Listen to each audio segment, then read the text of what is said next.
Welcome to Dental PYQs. Today we're going to discuss the December 2017 Human Anatomy paper. So let's begin. So let's move on to the first question, that is, describe the interior of larynx under boundaries, salient features, blood supply, nerve supply, and applied anatomy. This is a 10 marker. So we have split it into 5 subheadings. First we'll write a brief intro. है ना, 1 से 2 line का intro. Larynx in Latin is called as the upper windpipe. Okay, it's responsible for voice, phonation. The length of the larynx is 44 mm in males and 36 mm in females. The cavity of the larynx, as that is asked, it extends from the laryngeal inlet to the lower border of the cricoid cartilage. It's positioned obliquely and it faces backwards and upwards. It opens into the laryngopharynx.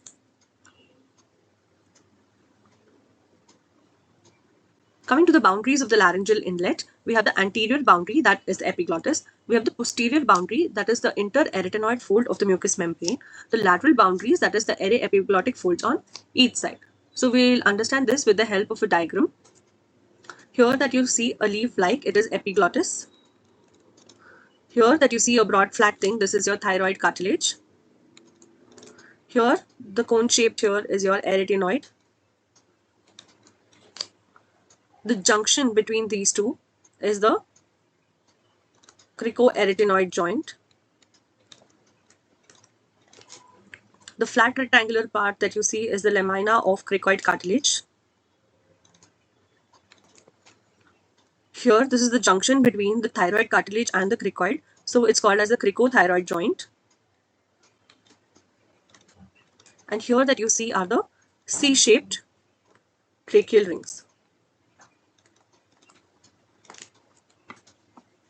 Okay. So each side of the laryngeal cavity has two mucosal folds, okay, the upper and the lower. The upper fold is called as the vestibular fold, also called as the false vocal cords. The lower fold is called as the vocal fold या फिर true vocal cords. Okay, the gap between the two vestibular folds is called as rima vestibuli, easy to remember because it correlates with the name. Then the space between the two right and left vocal folds or the true vocal cords is called as rima glottidis. This is the narrowest space of the laryngeal cavity and it's important for production of voice and airway control. Here that you see the upper lip here is the epiglottis. The two pink folds that you see here are the vestibular folds. The yellow ones that you see are the vocal folds. And the gap between the two vocal folds here is called as rima glottidis. Okay. Now this space is about 23 mm in males and about 17 mm in females. Now these two folds, the vestibular fold and the vocal fold, will divide the cavity of larynx into three parts. Okay, we'll see with the help of a diagram. Now this that you see is the epiglottis. Okay, this is the vestibular fold on top. Okay, then we have the vocal fold down. Here that you see, the small gap here is the sinus of Morgagni, ventricle of larynx. Okay. Now these two folds will divide the cavity into three parts. The one that is above the vocal fold is called as supraglottidis. Okay. The one between the vocal folds here is called as glottidis. And below the vocal folds is called as infraglottidis. Coming to the arterial supply and venous drainage, above the vocal folds, we have the superior laryngeal artery, which is a branch of the superior thyroid artery. Okay, and below the vocal folds, we have the inferior laryngeal artery, which is a branch of the inferior thyroid artery. Coming to the venous drainage, above the vocal folds, we have the superior laryngeal vein, which drains into the superior thyroid vein. Below the vocal folds, we have the inferior laryngeal vein, which drains into the inferior thyroid vein. Coming to the nerve supply can be divided into two, that is the motor and sensory. Now, as we know, the sensory is the input, to the CNS. Okay, it's towards CNS. And motor is called as the output nerve supply, which is away from CNS.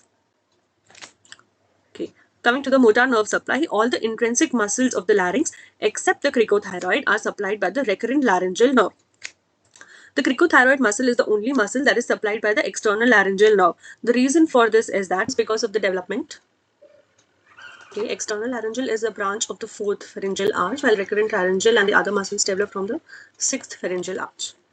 Coming to the sensory nerve supply, above the vocal fold is supplied by the internal laryngeal nerve, and below the vocal folds it's supplied by the recurrent laryngeal nerve. Coming to the applied anatomy, okay, this will consider 2 marks. So first is choking. Okay, choking is nothing but when you ingest a foreign body or it gets stuck in the rima glottis, which causes suffocation. Then we have laryngitis. Itis by itself means inflammation of the mucosa. It is responsible for hoarseness or loss of voice. Then we have paralysis of the recurrent laryngeal nerve. Okay, if it's unilateral, it causes hoarseness of voice. If it's bilateral, it's responsible for respiratory distress because of the paralysis of the vocal cords. Any injury to the external laryngeal nerve will cause paralysis of the cricothyroid muscle, which leads to loss of tension in the vocal cords, and it's responsible for the monotonous voice. The laryngeal spasm can occur because of the sudden closure of the glottitis. This can occur because of any irritation, allergy, or it can also happen because of hypocalcemia. It is a major site for tracheostomy, which is present below the cricoid cartilage in the subglottic region. Okay, so this covers your 10 marker on cavity of larynx. Let's move on to the next answer, that is, describe the boundaries and contents of the carotid triangle of the neck. Coming to the boundaries, we have antero-superiorly, antero-inferiorly, and posteriorly. So the carotid triangle is the triangle of the anterior part of the neck. So we will see the boundaries as antero-superior, antero-inferior, and posterior. Antero-superiorly, we have the posterior belly of digastric and stylohyoid. Antero-inferiorly, we have the superior belly of homohyoid, and posteriorly, we have the anterior border of the sternocleidomastoid. Then we have the roof and the floor. The roof is formed by the skin, superficial fascia, which contains the platysma, cervical branch of the facial nerve, and the transverse cutaneous nerve of the neck. And also, we have investing layer of deep cervical fascia. Coming to the floor, it's formed by the middle constrictor and inferior constrictor of pharynx, which also includes the thyrohyoid membrane. Coming to the contents, we have the arteries. We have the common carotid artery with the carotid sinus and body, which we'll be discussing later. Then we have the internal carotid and the external carotid artery with the superior thyroid, lingual, facial, ascending pharyngeal, and the occipital branches.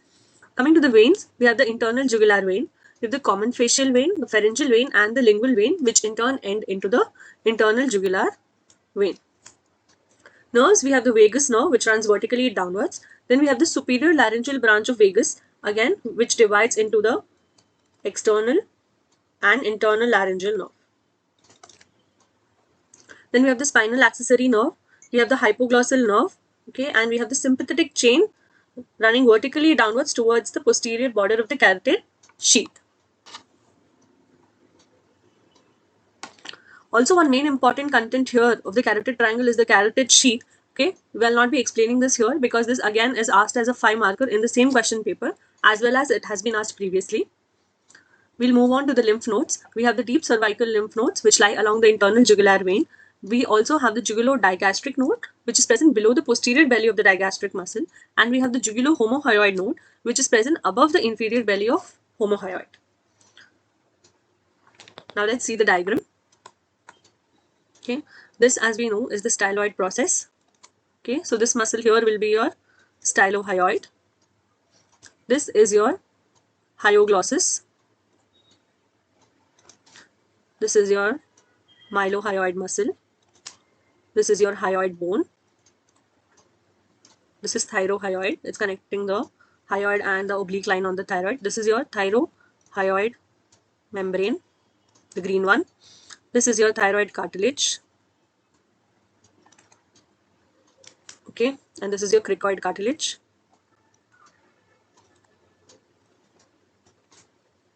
Okay, here again we can see that they have given us the borders of the carotid triangle.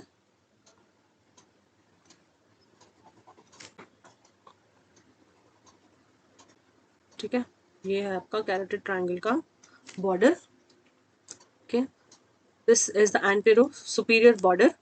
This is your antero-inferior border, and this is your posterior border.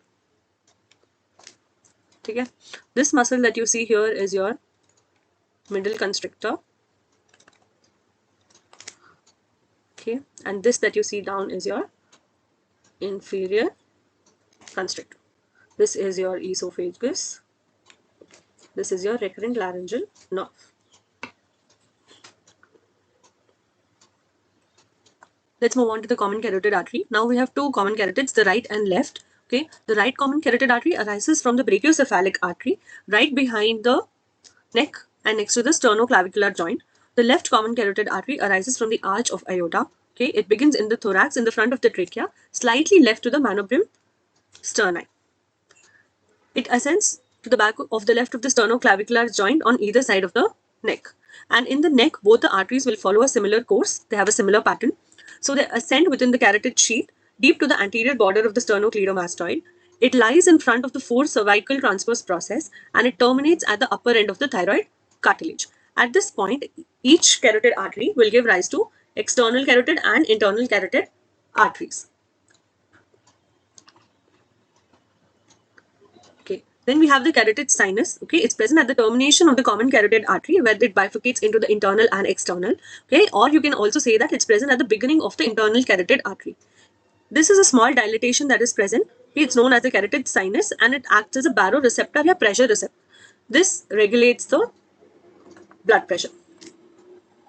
Then you have the carotid body. It is a small oval reddish organ or a special structure. It's not a dilatation like the sinus. Okay, and it's present behind the bifurcation of the common carotid artery. It responds to changes in oxygen, carbon dioxide, and pH content of the blood. Hence, it's also called as a chemoreceptor. We'll see this with the help of a diagram. This is your common carotid artery. It bifurcates into external carotid artery and the internal carotid artery. Now, just at the beginning of the internal carotid artery, okay, we see a small dilatation here. This is your carotid sinus. And here at the junction of the internal and external carotid artery, we see the carotid body. Okay, so this completes your 10 marker on carotid triangle and its contents.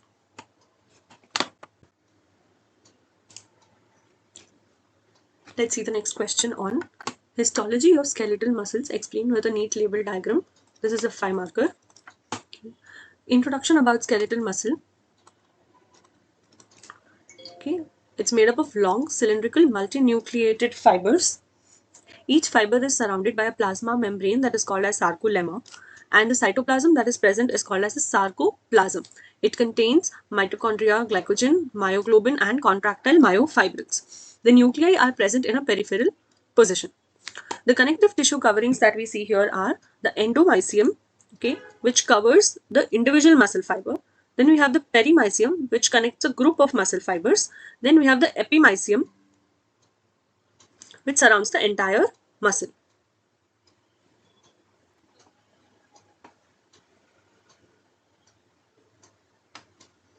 Then you have the myofibrils. Each muscle fiber contains numerous myofibrils which are arranged parallel to each other and they show an alternative dark and light zone. The dark zone is called as the A band, anisotropic band, and the light zone which is called as the isotropic. And anisotropic zone, which gives a striated appearance to the skeletal muscle. Okay, the plasma membrane that surrounds the muscle fiber is the sarcolemma. The cytoplasm that is present is called as the sarcoplasm. The nucleus here are peripherally placed, as we can see here. Okay. Now the red ones that you see are the dark bands, also called as the A bands या फिर anisotropic bands. Okay. Then the light pink that you see here are the light bands or the I bands या फिर isotropic band. Okay. So now the distance between the two Z lines are nothing but the center part of the isotropic bands. The distance between the two Z lines are called as a sarcomere. This is the functional unit of the skeletal muscle. enlarged figure of the sarcomere is here. Okay, we will see. Now these are the light bands, I bands, or isotropic bands. Okay, and this is the dark zone, dark bands, called as anisotropic. Now this was the functional unit of sarcomere between the two I bands. The central part of the I band, we have the Z line. Okay, here we see the I bands which are trying to interlace with the A bands. This is present here. The dark pink is the A band. Now the zone here that you see in between these two is called as the H zone. Here there are no light band filaments or no I bands present. Only A fibers are present, that is actin fibers. And the center of this Z zone, we have the M line. Now this M line is very important or crucial for us because it binds all the myosin filaments together. This will help in the movement of action and contraction of the skeletal muscle. Okay, then we have the sarcomere, which is the structural and functional unit of the skeletal muscle. It's the distance between the two Z lines. Z line will form the boundary. I band is the light band, which contains only thin and actin filaments. Then we have the A band, which is called as the dark. It contains thick myosin filaments. Then we have the H zone.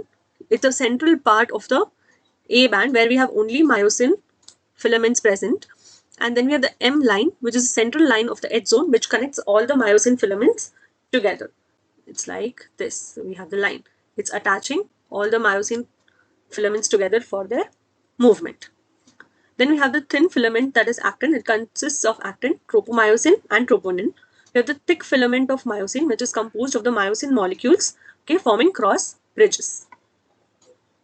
Then we have the sarcoplasmic reticulum and the T tubules. This is your muscle fibers. Then you have the sarcolemma or the plasma membrane. Okay, instead of it being straight like this, it has invaginations, okay, extensions like this, which extend into the muscle fibers. Okay, and these T tubules are invaginations of the sarcolemma. They help to transfer the action potential inside the muscle fiber. They, together with the sarcoplasmic reticulum, they form a triad, which is essential for excitation, contraction, coupling, या फिर action potential of the muscle fiber. Coming to the applied anatomy or clinical aspect, we have the Duchenne muscular dystrophy. It's a genetic defect of the dystrophin gene, which causes degeneration of the skeletal muscle. Then we have myasthenia gravis. Here, this is an autoimmune disorder which affects the neuromuscular junction, which is responsible for weakening of the skeletal muscle. So this covers your 5 marker on histology of skeletal muscles. Let's see the next 5 marker on maxillary air sinus in detail. This is a 5 marker. We will write a brief intro. Maxillary air sinus is the largest of all the paranasal sinuses. It's also called as the antrum of Highmore. It's present in the body of the maxilla. It's roughly pyramidal in shape. The dimensions of the maxillary air sinus is 3.5 centimeters in height, 2.5 centimeters by width, and the anteroposterior depth of about 3.5 centimeters. We'll see the development. Maxillary air sinus is the first paranasal air sinus to develop because it develops even before birth. So at the 3rd month of the fetal life, we have a small mucosal outpouching of the middle meatus that is seen. At birth, the air sinus is very small. It's about 7 into 4 into 4 mm. At infancy, there is gradual enlargement as the maxilla develops. After eruption of the primary teeth, there is inferior expansion which occurs along with the alveolar process. During the eruption of the permanent teeth, there is rapid enlargement and the floor of the sinus will descend downwards, due to which the roots of premolars and molars may project into the sinus. Then at puberty or late adolescence, the sinus reaches its adult size and there is complete pneumatization. The maxillary air sinus, it opens into the middle meatus of the nose in the lower part of the hiatus semilunaris. This is important. Okay. The opening is near the roof and this opening is very small in diameter due to the overlap of the various structures. From above, we have the uncinate process of the ethmoid bone and descending part of the lacrimal bone. This narrows the superior part of the opening. From below, we have the inferior nasal concha, which reduces the inferior margin of opening. Then from behind, we have the perpendicular plate of palatine bone, which closes the posterior part of the hiatus. So the opening is only about 3 to 4 mm. Coming to the boundaries and relation, Boundaries, as we know, it's roughly pyramidal in shape, the maxillary air sinus. So we have the base, apex, roof, and the floor. This is how you can remember the maxillary air sinus. This is the base that is formed by the nasal cavity. Okay, then we have the apex that is formed by the zygoma. This is the nasal cavity. Okay, the floor is formed by the alveolar process, and the roof is formed by the floor of orbit. Okay. Coming to the relations, we have medially, we have the middle meatus. The roof, we have the infraorbital canal that runs through it. The floor, as we know, is a lot of elevations are produced by the roots of the premolars and molars, especially the first and second molar root. Anterior wall, we have the infraorbital foramen, and the posterior wall is related to the pterygopalatine fossa, which is a very important nerve supply to the maxillary air sinus. Arterial supply, we have the facial artery, infraorbital artery, and the greater palatine artery. The venous drainage is into the facial vein and the pterygoid venous plexus. The lymphatic drainage is into the submandibular lymph nodes. The nerve supply is by the posterior superior alveolar nerve from the maxillary nerve, anterior and middle superior alveolar from the infraorbital nerve. The functions of the air sinus is that it reduces the overall weight of the facial skeleton. It acts as a resonating chamber that modifies and amplifies the vocal tones. It helps to warm, humidify, and filter the air that is entering into the nasal cavity. It acts as a crumple zone during any facial trauma, and it protects the vital structures like the orbit and the nasal cavity from trauma. It reduces the temperature fluctuations in the nasal cavity and orbit, and it also produces mucus, which helps traps pathogen and the debris. Acts as the first line of defense. So this completes your 5 marker on maxillary air sinus. Let's move on to the next question, that is development of face and its anomalies. ये 5 marker है, so we will split it into the development of face for 3 marks and anomalies of face for 2 marks. The development of face begins around the 4th week of the intrauterine life. It occurs around the primitive mouth, which is also called as the stomatodium. Now in this diagram below that we see, by around the 4th week, we see mesenchymal thickening or the covering that is present around the forebrain. This is the forebrain. ये आपका stomatodium है, ये buccopharyngeal membrane, and this is the pericardium. This mesenchymal covering around the forebrain will give rise to the frontonasal process, from which the major part of the face develops. So this frontonasal process enlarges, and then we have the mandibular arch that is present below. Okay, this is also called as the first pharyngeal arch. And the space that you see here in the center is the stomatodium. This is the pericardium. Now this mandibular arch gives rise to 2 processes, that is the maxillary process and the mandibular process. Now as we see in this image, by around the 6th week of intrauterine life, we have 2 ectodermal thickenings that develop, which are called as the plecode. We have the lens plecode that forms the eye, and then we have the nasal plecode that forms the nose or the nasal pits. Okay. Now this nasal plecode, on further development, it forms the nasal pit, as you can see here in this image. ये है आपका nasal pit. The frontonasal process will invaginate in between these two. Now as this is a depression, we have thickening that is present around this nasal pit. This thickening can be divided into 2 parts. The one that is present towards the frontonasal process here is called as the medial nasal process, and the one that is outside is called as the lateral nasal process. The one on the inside is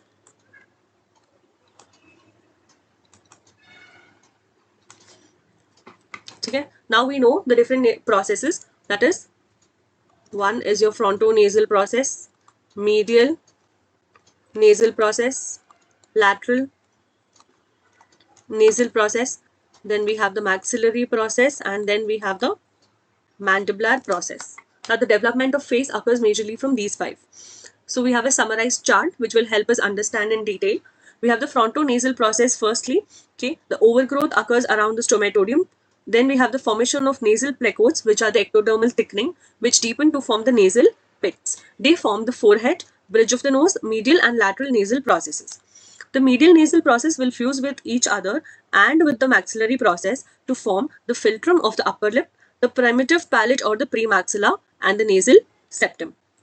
Then we have the lateral nasal process. It remains separate. That means they do not fuse with each other. But this lateral nasal process will fuse with the maxillary process at the junction of the nasolacrimal groove to form the ala or sides of the nose. Then we have the maxillary process, which grows medially and it fuses with both the medial nasal process and the lateral nasal process.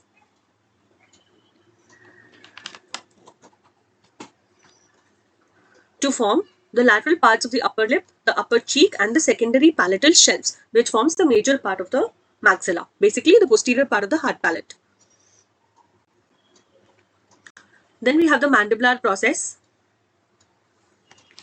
Okay, it fuses in the midline, and the Meckel's cartilage will act as a template for the development of the mandible, the lower lip, chin, and the lower part of the cheek. Then we have the nasolacrimal groove. It's formed by the invagination between the maxillary process and the lateral nasal process. The canalization occurs to form the nasolacrimal duct and the lacrimal sac. Then we have the nasal pits, which are invaginations of the nasal plecoid. They form the anterior nares. Then we have the intermaxillary segment, which is formed by the fusion of the paired medial nasal processes, which forms the philtrum, the primitive palate, and the upper incisor region. Then the oral cavity or the stomatodium formation is formed by the maxillary and the mandibular process. The stomatodium deepens here. It forms the mouth opening, the upper and the lower lips, and the cheek. Now, to understand this better, that's to what process gives rise to what, we have a summarized table. The frontonasal process gives rise to the forehead and the dorsum of the tongue. The medial nasal process will give rise to philtrum, primitive palate, upper incisor region, and the nasal septum.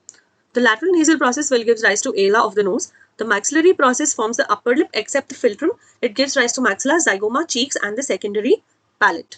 Then we have the mandibular process. It forms the mandible, lower lip, chin, and the lower face.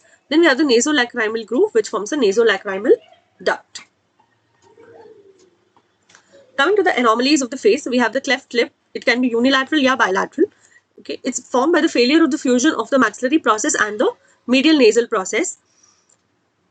A gap occurs in the upper lip. There's a nasal deformity which may extend into the primitive palate. Then we have the median cleft lip is formed by the failure of fusion of the two medial nasal processes. It's a midline cleft, often associated with holoprosencephaly. That means the prosencephalon or the forebrain. Okay, it does not divide into two hemispheres. Then we have the oblique facial cleft is formed. There is failure of fusion of the maxillary process and the lateral nasal process. It's an oblique cleft that exposes the nasolacrimal duct because there is a persistent nasolacrimal groove. The lateral facial cleft, which gives rise to macrostomia. Macro means large. Incomplete fusion of the maxillary and mandibular process. There's enlarged corners of the mouth. That means abnormally wide mouth. And also there may be involvement of the parotid duct.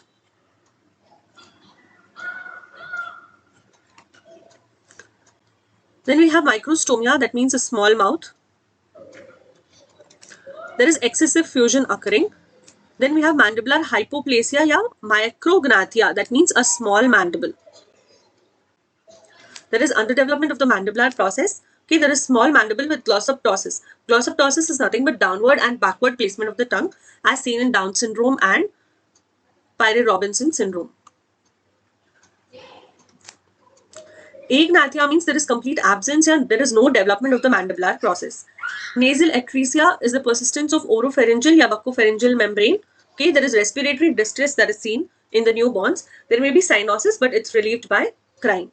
Then we have the bifid nose. It's failure of fusion of the medial nasal process. There is a broad or duplicated nose appearance. Nasal septal defects are seen when there is incomplete downward and growth of the frontonasal process. There is deviated septum. Then we have the median facial cleft syndrome.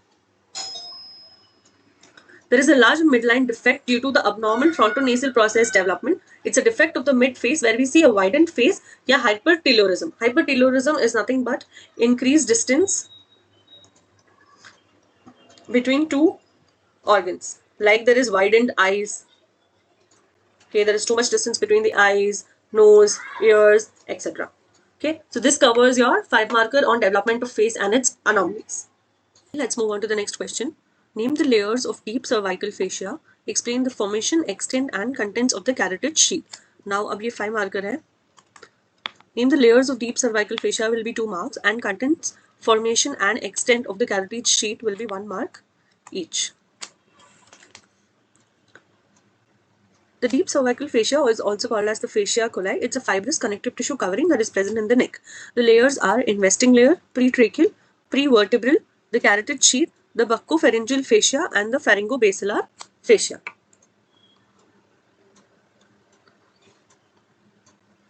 The investing layer, it lies deep to the platysma. It surrounds the neck like a collar and it forms the roof of the posterior triangle of the neck. The pretracheal, the importance of this fascia is that it encloses and suspends the thyroid gland and it forms the false capsule of the gland. The prevertebral fascia lies in front of the prevertebral muscles and it forms the floor of the posterior triangle of the neck. The roof is formed by the investing layer and the floor is formed by the prevertebral layer. Then we have the carotid sheath. It's a condensation of the fibroareolar tissue around the main vessels of the neck. This carotid sheath is important 5 marker. We'll be discussing it here also and it's been previously asked in question papers also. Then we have the buccopharyngeal fascia. It covers the superior constrictor muscle externally and extends on the superficial aspect of the buccinator muscle. It extends from the base of the skull till the esophagus. The pharyngobasilar fascia is especially thickened between the upper border of the superior constrictor muscle and the base of the skull. It lies deep to the pharyngeal muscles.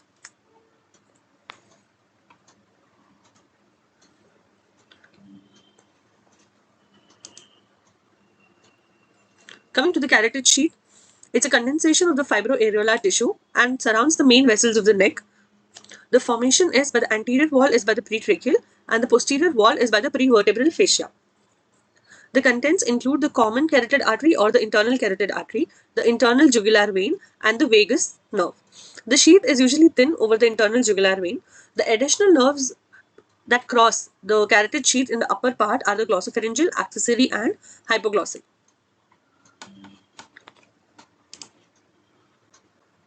The nerve that you see here is the vagus nerve. This is the internal jugular vein. This is the common carotid artery, which splits into the external carotid artery and the internal carotid artery. Now this is a cross section. ये है आपका anterior part and this is the posterior part. This is the sympathetic plexus of nerve.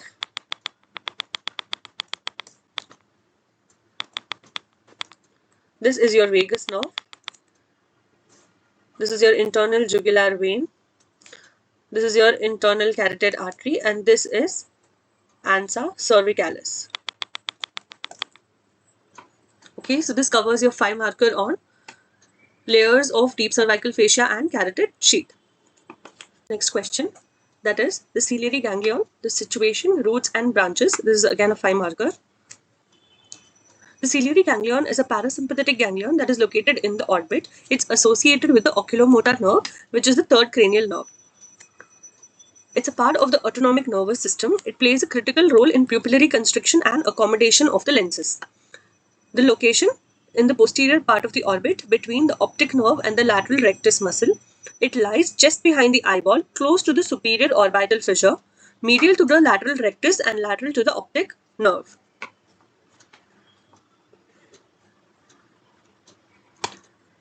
The shape is small oval, 2 to 3 mm in diameter. It's encapsulated by a connective tissue sheath. The connections, it has 3 main types of neural connections. We have the sensory, sympathetic, and the parasympathetic. Okay, let's see the preganglionic parasympathetic fibers. It originates from the Edinger-Vespar nucleus. It travels with the oculomotor nerve as a preganglionic parasympathetic fiber and it enters the ciliary ganglion via the inferior division of the oculomotor nerve. Then you have the postganglionic parasympathetic fibers which emerge from the ganglion to form the short ciliary nerves. They supply the sphincter pupillae, which are responsible for pupillary constriction, and then supply the ciliary muscle, which is responsible for accommodation of the lenses. The sympathetic fibers from the superior cervical ganglion, they reach the ciliary ganglion via the nasociliary nerve.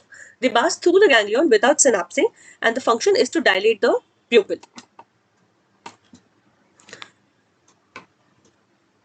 Then we have the sensory fibers from the nasociliary nerve. They pass through the ganglion without synapsing, and they supply the cornea, iris, and the ciliary body. Then we have the summary of the functions. The parasympathetic originates from the Edinger-Westphal nucleus via the ciliary ganglion and the short ciliary nerve. The function is for constriction of pupil and accommodation of lenses. Then we have the sympathetic or postganglionic. They origin from the superior cervical ganglion. They pass through the ganglion and the long ciliary nerves, and they dilate the pupil. Sensory via the nasociliary nerve. Through the ganglion, they reach the eye, and it's responsible for sensations from the cornea, iris, and the ciliary body.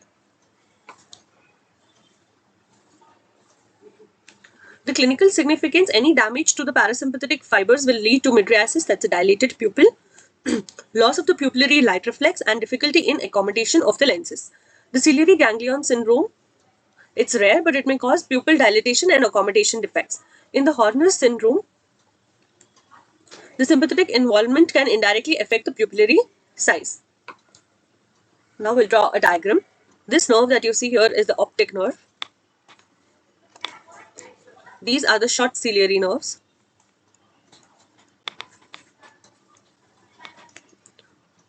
This is the ciliary ganglion. Okay. This is the sensory. This is the sympathetic. And this is the parasympathetic root.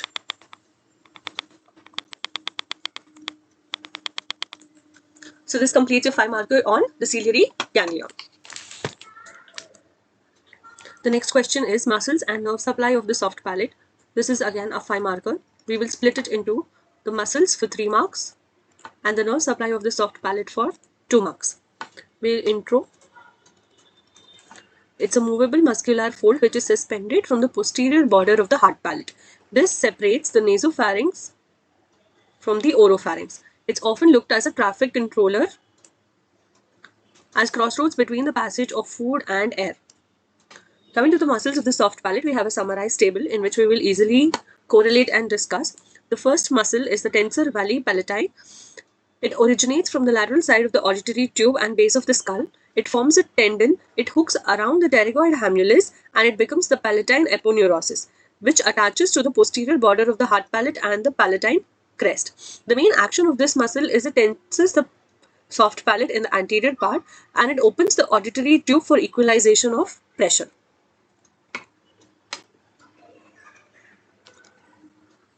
The second muscle that we will see is the levator valli palati. It originates from the inferior aspect of the auditory tube and inner surface of the petrous temporal bone. It inserts into the upper surface of the palatine aponeurosis after descending over the margin of the superior constrictor muscle. The action is that it elevates the soft palate, closes the pharyngeal isthmus, and also helps in the opening of the auditory tube. The next muscle is the muscularis uvulae. It originates from the posterior nasal spine and the palatine aponeurosis. It inserts into the mucous membrane of the uvula. The function is to elevate and shorten the uvula. Next muscle, we have the palatoglossus. It originates from the palatine aponeurosis and inserts into the side of the tongue at the junction of the oral and pharyngeal parts. The function is to pull the root of the tongue upwards, and it also approximates the palatoglossal arches, which closes the oropharyngeal isthmus.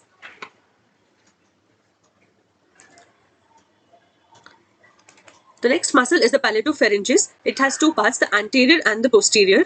The anterior is from the posterior border of the hard palate, while posterior is from the palatine aponeurosis. It originates into the posterior border of the lamina of the thyroid cartilage and also the wall of the pharynx and the median raphe. The function is to elevate the pharynx and shorten the pharynx during swallowing. So we'll see these muscles with the help of a diagram.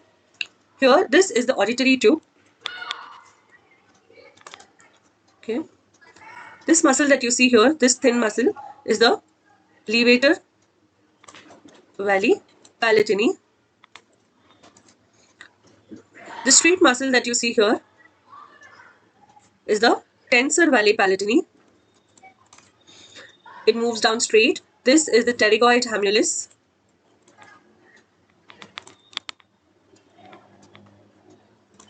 The tensor valley palatini loops around the pterygoid hamuluris. It flattens out to form this green structure that you see is the palatine aponeurosis. Okay. These two muscles that you see here are the muscularis uvulae. Okay. This muscle is the palatoglossus, and this long muscle that you see here is the palatopharyngeus.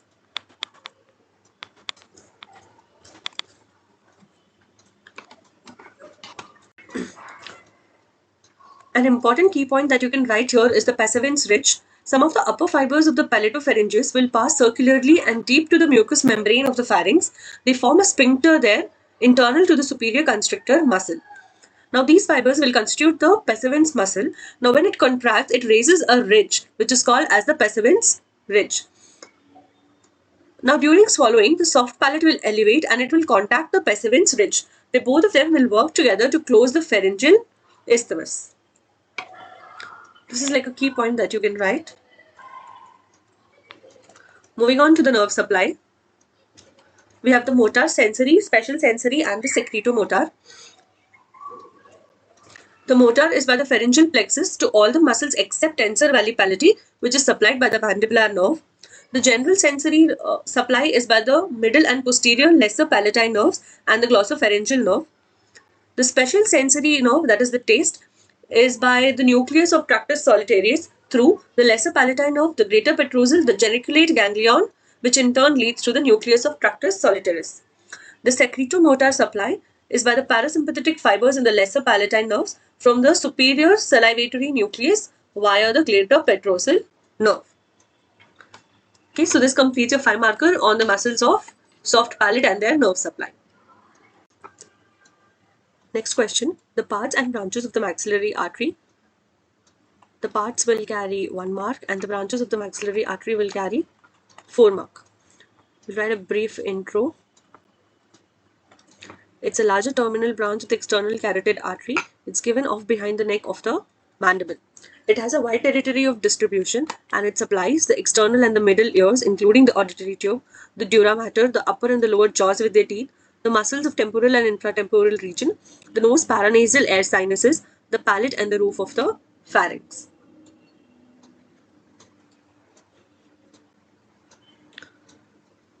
The maxillary artery has 3 main parts. Okay. We have the first part called as the mandibular part. It runs horizontally forwards between the neck of the mandible and the sphenomandibular ligament, below the auriculotemporal nerve and along the lower border of the lateral pterygoid muscle. The second part is the pterygoid part. It runs upwards and forward, superficial to the lower head of the lateral pterygoid. The third part is called as the pterygopalatine part. It passes between the two heads of the lateral pterygoid. It enters the pterygopalatine fossa via the pterygomaxillary fissure. So each part of the maxillary artery, that's the mandibular, pterygoid and pterygopalatine, has further branches. The first part of the maxillary artery or the mandibular part has deep auricular, anterior tympanic, middle meningeal, accessory meningeal and inferior alveolar. Now we have a mnemonic to remember this. Dental, assistant, mixes, alginate, impression. Deep auricular, anterior tympanic, middle meningeal, accessory meningeal and inferior alveolar. The deep auricular runs towards the external acoustic meatus and it supplies the external acoustic meatus, the tympanic membrane and the temporomandibular joint. The anterior tympanic enters the pterygotympanic fissure to the middle ear. It supplies the middle ear and medial surface of the tympanic membrane. The middle meningeal artery runs between the lateral pterygoid and the sphenomandibular ligament. It passes between the two roots of the auriculotemporal nerve and enters the skull via the foramen spinosum. Now it supplies the dura mater via the meninges. Now it has 2 branches, the frontal and the parietal. The frontal is the larger part and the parietal is a smaller part. The frontal will supply the pterion area and the parietal, a smaller branch, is supplied by the parietal eminence. Then we have the accessory meningeal, which enters the cranial cavity via the foramen ovale. It supplies the meninges and structures in the infratemporal fossa. We have the inferior alveolar artery. It runs downwards and forward medial to the mandibular ramus through the mandibular foramen into the mandibular canal. It supplies the mandible and the roots of the teeth. This inferior alveolar artery again has three branches: the lingual, mylohyoid, and the mental. Lingual, before entering the mandibular canal, it supplies the tongue.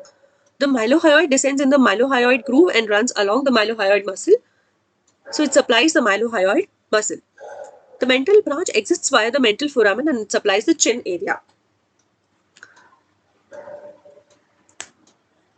Coming to the second part of the maxillary artery, this has 5 branches. We have the mesenteric, deep temporal, pterygoid, and the buccal. The mnemonic to remember this is: magicians don't push buildings. Mesenteric, deep temporal, pterygoid, and buccal.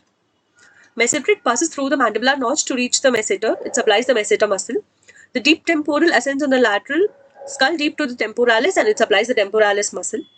The pterygoid branches, they run directly to the pterygoid muscle, which supply the medial and the lateral pterygoids. The buccal runs with the buccal nerve towards the cheek and it supplies the skin of the cheek and the buccinator muscle. Coming to the third part of the maxillary artery, now this has the maximum branches.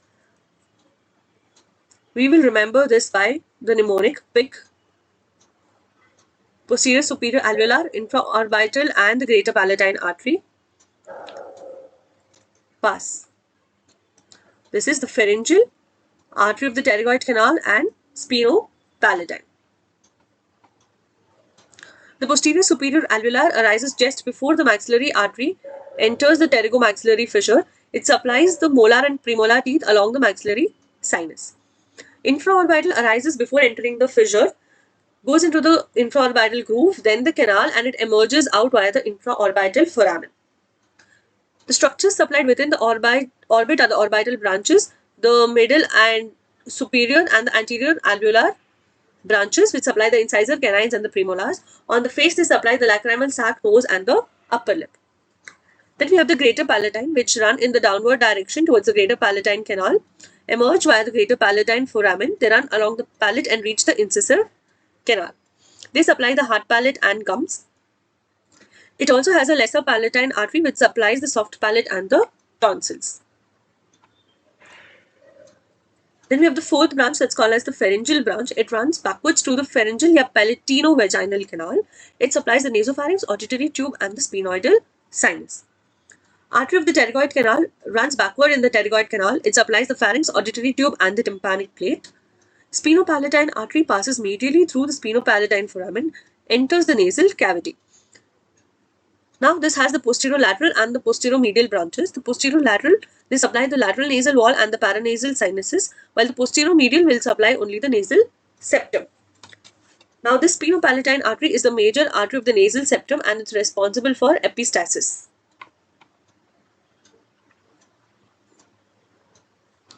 Now this one important key point you can write for extra marks is the pterygoid plexus of veins. They lie around and within the lateral pterygoid muscle. The tributaries correspond to the branches of the maxillary artery. They drain into the maxillary vein. They communicate with the inferior ophthalmic vein via the inferior orbital fissure, the cavernous sinus via the emissary vein, and the facial vein via the deep facial vein. The clinical significance is that it acts as a pressure release system during mastication. It provides route for spread of infection to the cavernous sinus, and it's an important anatomical landmark during the intraoral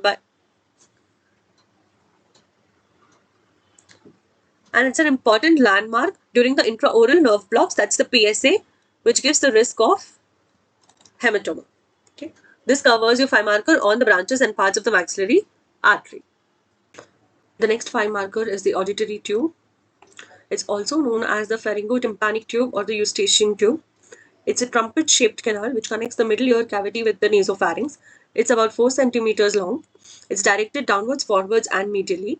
It forms an angle of 45 degrees with the sagittal plane and 30 degrees with the horizontal plane. The tube is divided into two parts, the bony part and the cartilaginous part. Now, the bony part of the auditory tube is located in the petrous part of the temporal bone near the tympanic plate. It's about 12 mm long. It forms the posterior and lateral one-third of the auditory tube. The lateral end is wide and opens on the anterior wall of the middle ear cavity. The medial end, also called as the isthmus, is narrow, jagged for attachment of the cartilaginous part. The shape of the lumen is oblong and it is widest side to side. The relations of the bony part are that superiorly, it's related to the canal foot-insert tympani muscle. Medially, we have the carotid canal, and laterally, we have the cauda tympani, spine of sphenoid, auriculotemporal nerve, and the temporomandibular joint. Coming to the cartilaginous part of the auditory tube, it forms the anterior and middle two-thirds of the auditory tube. It's about 25 mm long. It lies in the sulcus tube between the greater wing of sphenoid and apex of the petrous temporal bone. Its triangular plate of cartilage, which is curled to form the superior and medial walls of the tube. The lateral wall and floor is formed by the fibrous membrane. Attachments: the apex is attached to the medial end of the bony part, whereas the base is free and it forms the tubal elevation in the nasopharynx. The features is that it forms the cartilaginous opening in the nasopharynx that contributes to equalization of pressure. Coming to the relations, anterolaterally, it is related to the tensor veli palatii, the mandibular nerve, otic ganglion, cauda tympani, middle meningeal artery, and the medial pterygoid plate. Posteromedially, it's related to the petrous temporal bone and the levator veli palatii. The inferior surface is related to levator veli palatii attaches to the inferior surface and the salpingopharyngeus muscle attaches near the pharyngeal opening. Coming to the arterial supply, we have the ascending pharyngeal artery, the middle meningeal artery, and artery of the pterygoid canal. The venous drainage is by the pharyngeal and pterygoid venous plexus, and the lymphatic drainage is by the retropharyngeal lymph nodes. The nerve supply, the ostium or the pharyngeal opening, is supplied by the pharyngeal branch of the pterygopalatine ganglion, which is suspended from the maxillary nerve. The cartilaginous part is supplied by the nervus spinosus, which is a branch of the mandibular nerve. The bony part is supplied by the tympanic plexus, which are formed mainly by the glossopharyngeal nerve. The functions of the auditory tube is equalization of air pressure, drainage of the middle ear secretions, protection of the middle ear, and it's an opening mechanism during swallowing and yawning. So this completes your 5 marker on the auditory tube. Let's move on to the 2 markers. The first 2 marker that we have is give the extracranial branches of the facial nerve. Extracranial, yeah. Facial branches of the facial nerve. Here the mnemonic is tall zebras bite mean crocodiles. Temporal, zygomatic, buccal, marginal mandibular, and cervical. The next 2 marker that is asked is the blood supply of the palatine tonsil. The mnemonic to remember is the fairy princesses always dance gracefully. Facial artery, the palatine artery, ascending pharyngeal, dorsal lingual, and the greater palatine. The main source is the tonsillar branch of the facial artery, while the additional sources are ascending palatine, which is the branch of the facial artery, the ascending pharyngeal, which is the branch of the external carotid artery, the dorsal lingual, that is the branch of the lingual artery, and the greater palatine, which is a branch of the maxillary artery. Draw a neat label diagram of the histology of lung. Now, this that you see here is the terminal bronchiole.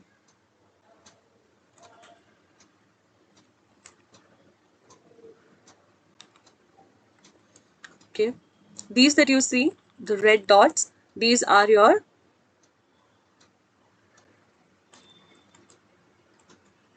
arteries. These are your capillaries.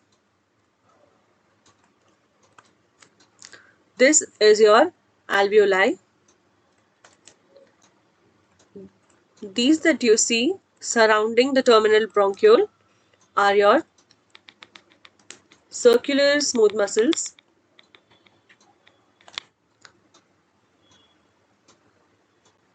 This is your lamina propria, and this that you see, they are your